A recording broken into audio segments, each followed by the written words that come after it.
Hi guys, আসসালামু আলাইকুম। মৌসুমী blogging চ্যানেলের পক্ষ থেকে আপনাদের সবাইকে জানাচ্ছি অনেক অনেক শুভেচ্ছা এবং অভিনন্দন।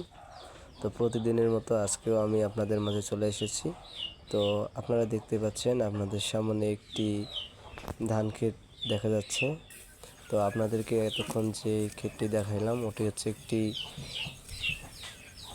নমলা ধান ক্ষেত, মানে হচ্ছে এখন আপনারা যেটি দেখতে পাচ্ছেন এটি হচ্ছে একটি আগুর, অর্থাৎ অগ্রিম যে আলুগুলো উঠানো হয় সেই আলুগুলো উঠানোর পরে এই ধানটি লাগানো হয়েছে, আর ওটি হচ্ছে অনেক পরে।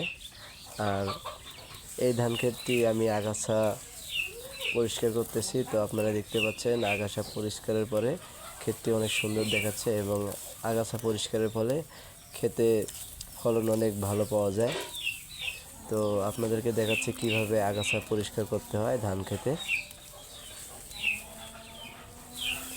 আপনারা দেখতে পাচ্ছেন